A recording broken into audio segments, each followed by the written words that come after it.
everybody.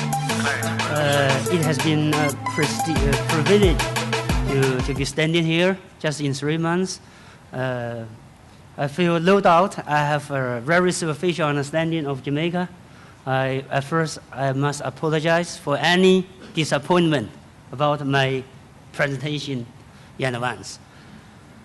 So today I'm going to talk about what's the theory and the practice. So I can only talk about that.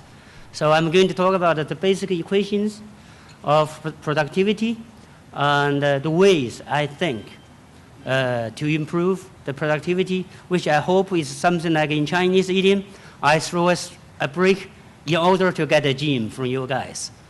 And the last point, I'm going to give brief introduction how the Pan-Caribbean Sugar Company is going to improve our productivity in the years ahead. So the basic equations. Let's start with the returns. As shareholders, they always focus on returns. Without a return, there's no business. There's no investors. There's no shareholders in this country, in the world. So I think any business start with return. If there's no return, there's no investment. There's nothing else. But when there's a return, you have many groups of organizations that say, nah, let's play fair. So you have employees that focus on that, to say, I have to be fair treated. I need fair. I have all entitlements. That's what I heard. I learned from Jamaica the entitlements all the way. Everybody talk about entitlements in this country. Non-organizations, non-government organizations, those guys, they say, yeah, I have to protect my guys. I have to protect this. I have to protect my farmers. I have to protect my rights of workers. And the government, you have to pay tax. You have to pay this and that. So those guys, they're focusing on fairness. They say, hey, guys, you have to play fair. Okay, and then only these two guys will not make productivity. You need to have efficiency and productivity. So here you have management come in. You have board of directors. Those guys say, hey, guys, let's talk about efficiency. Let's talk about productivity to realize the returns, the fairness, and then make sure things are sustainable. So let's link those things together. Because if we only focus on one, the business will not exist. So let's make it in the interconnections moving and moving sustainably forever, hopefully. And then let's talk about a little bit fairness. So not only those guys, they focus on fairness, but we have to be fair. The shareholders and the management, they have to be fair to each other. The management, employees, they have to be fair each other. And also employees and the shareholders, they have to be fair to each other. As I said, I come to this country just 3 months. I feel that there are a lot of fairness emphasized on the workers, on other things. But to me, I have never heard anybody about, yeah, you need a fair return. As a matter of fact, no, I want to make sure. I never heard anybody tell me, you need a return. But we need to be, we need the fairness as well. Let's talk about it, okay? Okay. And also efficiency and productivity. As a manager, I look at productivity and efficiency. Efficiency is the core competitiveness of any company. You say, okay, I have high tech, my quality is high, I sell high. But anytime you are going to be caught up by others. So you have to do things more efficiently. all efforts increasing efficiency should be encouraged. And then if you focus on this, you're going to affect the fairness again. So we have to bear it in mind. Under all efforts decreasing efficiency should be discouraged. I come here 3 months. My really first impression, really big thing, is Jamaican town. That is really impressed me. You say, hey guys, let's meet in 10 minutes. 30 minutes later, say, yeah, we're okay. But really not okay. Really not okay. To me, business, if a meeting is there, called on 2 o'clock, it must be 2 o'clock. You can't be say, I'm half an hour later. You're wasting other people's time. I give you one example. The 3 days I'm here in this country, my driver, the 2 days, 2 out of 3 days, every day, 5 to 10 minutes late.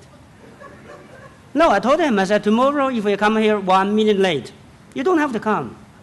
No, I can't wait for you for 10 minutes in my car. I can't drive, but if I drive, and then you lose your job.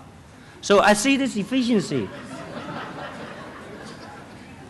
No, this is really efficiency. I really feel that. The Jamaican time, okay, you guys run very fast. But when they come to the meeting, to the job, really slow. I know you're all the world record there, but hopefully that will be implemented in the work. I hope. I'm trying my best to do that. Returns, okay? Seeking return is the ultimate and the sole target for any business. I don't know if there any business to say, I don't need a return. People may see that, oh, in charity organizations, there's no returns. But that's a false conclusion. They also need a return. May not be the economic return, but some other returns. Let's talk about returns. So the returns on shareholders' investment. They always say, oh, you're a Chinese guy, you know, you have a lot of reserve. You come here, well, you know, you have money. But there's returns. The shareholders, they look at return. So this is a really ultimate thing. You need a return. If you don't have return, business will diminishing. I mean, they're gone. And also, as a manager, as a company employees, we also need a return. We need a fair return. We need to be paid. In our company, it's 4 nights. But, I mean, we have to be paid on time. And I realize that in this country, if you pay anybody 1 day late, you're in big trouble. You're in big trouble. You're not fair. Again, but I'm not saying it's not good, but I'm just from 3 months experience, I got the impression is that 1 day late, man, difficult. And then returns to individuals. Of course, everybody needs a return, both in career or in financially. So this returns. So let's talk about the returns and the fairness. If we don't play fair, we're not getting a return. But if we play too much to the fairness, we ignore the returns requirement, and then eventually you are not going to get a fairness. Later on, I'm going to tell, maybe I'll tell you my story in the weekend. It's coincidentally last weekend I met one of the senior managers from East Ocean Textile. I don't know if anybody remember that company. Still, hopefully. Yeah. They hired, I was told, I don't know, it's the company from Hong Kong that hired 4,000 Jamaicans. But where the company is? The company is in Vietnam, Indonesia. Because I was told, I don't know, because some people, some stakeholders really acting like shareholders, try to manage the whole company.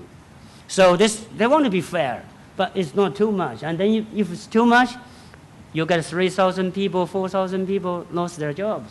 Is that fair? Not really, if you're really too extreme. And then, of course, the other two things, I don't want to explain that. I just want to make sure those things should be interconnected, should be compromise each other. Don't exaggerate one.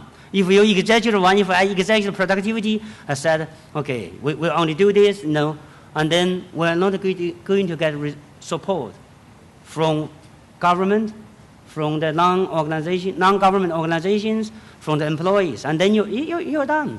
So if you only emphasize returns, and then, again, the same. If you only emphasize fairness, which I have been commenting too much, maybe, and then you get you really kick out the shareholders.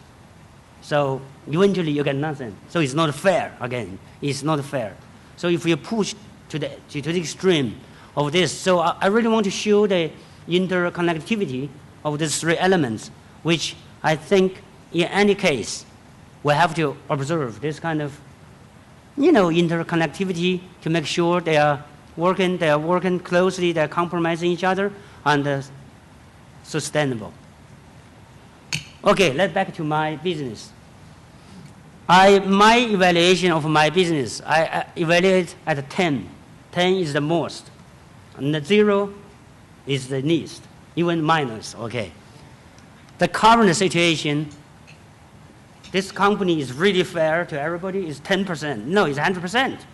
Everything, I hear entitlement every day, but I never hear I'm entitled to work hard.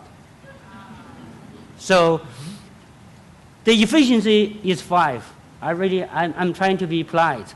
It's lower than 5 from my standard. We're losing a lot of money. We're minus. The return is minus. The productivity, of course, is below 5. I want to put 5. Otherwise, I'm putting myself in danger, maybe. Okay, no, just kidding. But what is the optimal scale in my mind? I want to really bring this back to 7 to 8 for everybody, and forever, hopefully. If we want to go for that, for the current thing, this company has been losing money for 2 years, big money, I can tell you. And we're going to lose money for a few more years. Who's going to pay for that? The shareholders. But they're still very confident. I'm going to tell you later on. We have big programs to invest, to raise the productivity, to raise the efficiency, but hopefully there's somewhere to compromise on fairness from my Jamaican friends. If you're really pushing that to that corner, I don't think it's going to realize 7 to 8 all the time, and it's going to be forever. So we're going to lose money for a couple of years more. So this is the way. I put it here. Okay, there are ways to improve the productivity. I put something from my mind, really not from textbooks. So first, I think we have to unleash the spirit and the potential of entrepreneurs. I really feel that we have to cultivate the culture. Jamaican has been very innovative. Look at the music, look at the sports, a lot of things. You guys has been very innovative, but I don't know if they're, so far, I don't know, maybe they should be more innovative in the business sector. Let's say, let's cultivate, encourage entrepreneurship. Let them start a business. Don't squeeze them out. Let don't kill the chicken for the egg. Let's cultivate the culture. Encourage them, young guys, to start their own business. And again, fair to the entrepreneurs. Not only protect the workers. I don't know if there anything, but so far, maybe I'm ignorant to the situation. I don't know if there anything to protect my return. Anybody protect my return? No. But you have to pay this and no, I understand all the backgrounds. But to my experience, maybe we're not yet at that level to talk about that. Let's talk about entrepreneurs. Let them Actually, the small SMEs, they hire the biggest number of employees, not the big guys. The big guys hire small number of people in total, but the SMEs, they really hire a lot of people. And also provide assistance. Let's help them. Because those guys, when they have, they're at a very difficult stages, maybe it's up to the government or NGOs to help them. Not really only manage them, but help them. And also help them to grow.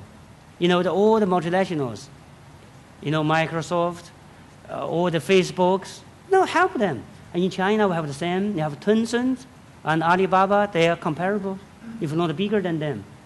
They are from 10 years ago. They're small.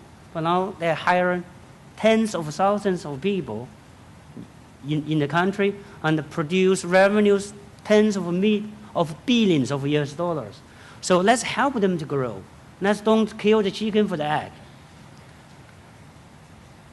So I just want to show the GDP growth per capita as average. I don't know everybody has a lot of reasons to argue on this, that. But I just want to show the result here. If you see in 2000, the Chinese only probably one-third, less than one-third of Jamaican. That's about 13 years ago, 12 years ago. But now, with that, now we are probably 20%, even higher, with the every year 7.5 to 8% growth for the next 10 or 20 years. The gap is going to be big, but I don't think it's going to be big. With the productivity awareness of this country, I hope it's going to close the gap. But I don't know what is behind. I just threw the brake in order to get a gym for you guys. You think about it, what has been done in China? There must be something done right to achieve this. It's not something, they're lucky guys. There must be something wrong, no, something cracked. Correct it down here. I'm not a professor there. I just want to show this. This is not from my data. This is from World Bank. So there must be something happening there. I really invite you guys to evaluate that. No. Okay. Encourage the investment in technology. I heard the previous presenters. They talk about policy, deregulating, and how to support. I just tell you one thing, my experience. I'm telling technology to the Chinese companies. If you don't do it, you're not welcome. Don't come. But I think in Jamaica, probably you might put something there. Force them to transfer technology. And also, the international companies will bring technology and transfer to the locals. And also cultural exchange. This is really surprising me because maybe we're too far. China's very far. It's about 13 hours difference from here. But to my surprise, people really see that do we have highways or trains in China. So I think this kind of cultural exchange is very important. I'm going to quickly go through the company's plan to upgrade the efficiency and the productivity. So we'll invest in the factory management, training, and agricultural reform. We want to introduce the Chinese experience of cultural reform. This was tremendously successful in China. I'm going to do this in Jamaica. Hopefully, we can get it done successfully. And we're going to implement the ERP system to replace the 20-year-old software. And we are bringing boilers and turbines, which is going to be very sufficient, which we are using a lot of electricity, but we're going to not buy electricity from the network, but we will export the electricity to the national grid. It's 27 megawatts. So we're going to implement irrigation system, ammonia mask, make sure that there's water from the river, and we're going to implement the dripping and the central pivot system there. And we have probably the most sophisticated rolling stocks in this region. We're going to keep it, updated all the time. Okay, we're going to work with the stakeholders, farmers. We're going to work with them, provide a charging service to revitalize of the cane farming.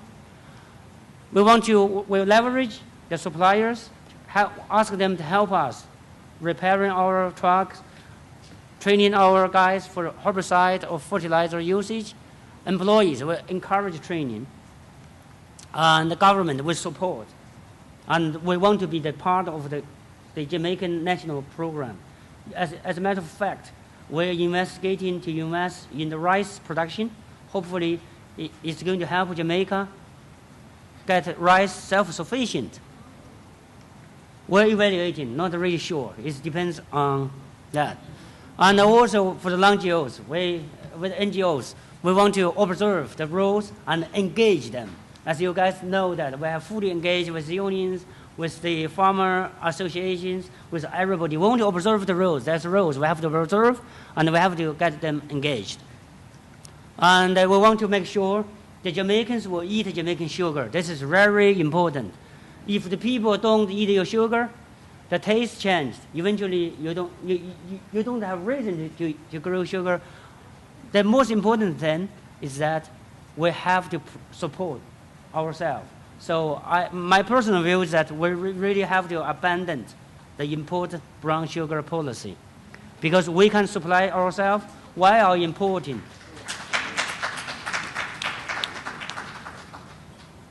We have to tap the talent of our employees. We have newsletters published on monthly basis. We have a lot of HR issues to really upgrade our morals of the employees. And we have to bridge the cultural gaps. We're going to send the local guys, managers, and employees from time to time to China to understand what's going on in the other part of the world, not only reported by the media, which is 98% negative. And we're going to implement apprenticeship for the factory, because those kind of things can only learn in a job, cannot be taught in the factory, in a university. Well, we want to do accreditation of workers, make sure they're qualified for the jobs, push them to upgrade. Okay, again, this is the equation.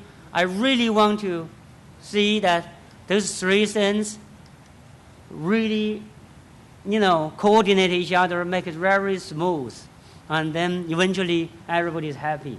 And then this is really important. I really thank you for your patience to listen what I complain so much.